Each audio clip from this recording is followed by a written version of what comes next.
السلام علیکم ورحمۃ اللہ وبرکاتہ۔ تین طلاق بل کو لے کر راجیہ سبھا میں منگل کو سخت بحث دیکھنے کو ملی ہے۔ راجیہ سبھا میں کانگریس لیڈر غلام نبی آزاد نے حکومت کے منشا پر سوال اٹھاتے ہوئے کہا کہ مسلمانوں کے گھروں کو برباد کرنے کی سازش ہے۔ اس کے ساتھ ہی کانگریس لیڈر نے حکومت سے تین طلاق کے بجائے ہجومی تشدد کو لے کر قانون بنانے کو کہا۔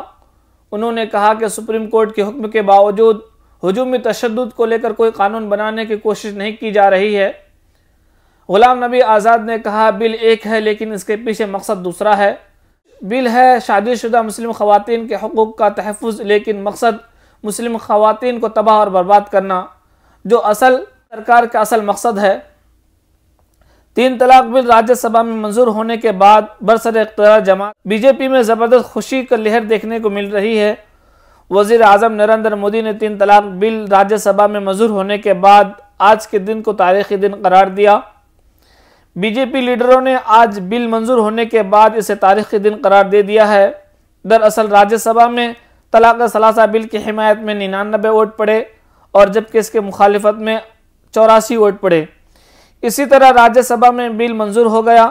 اس سے قبل بی جے پی اور اپوزیشن جماعتوں اور مسلم رہنماؤں کے مخالفت کے باوجود اس بل کو پاس کرانے کی بضد تھی، جبکہ جمعرات کو یہ بل لوک سبھا میں پہلے ہی منظور ہو گیا تھا۔ طلاق ثلاثہ بل منظور ہونے کے بعد نریندر مودی حکومت کی بڑی جیت مانی جا رہی ہے۔ وزیر اعظم نریندر مودی، وزیر داخلہ امت شاہ نے ٹویٹ کر کے مسلم خواتین کے لیے ایک تاریخی دن قرار دیا۔ وزیر اعظم نریندر مودی تین طلاق بل کی منظوری کے بعد ٹویٹ کر کے خوشی کا اظہار کیا۔ انہوں نے ٹویٹ کر کے کہا کہ تین طلاق بل پاس ہونا مسلم خواتین کے بااختیار بنانے کی سمت میں ایک بہت بڑا قدم ہے۔ خوش آمد کے نام پر ملک کے کروڑوں ماں اور بہنوں کو ان کے حقوق سے محروم رکھا گیا۔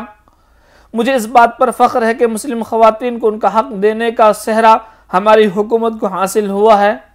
وزیر اعظم نریندر مودی نے ایک اور ٹویٹ کیا کہ پورے ملک کے لیے آج کا دن ایک تاریخی دن ہے۔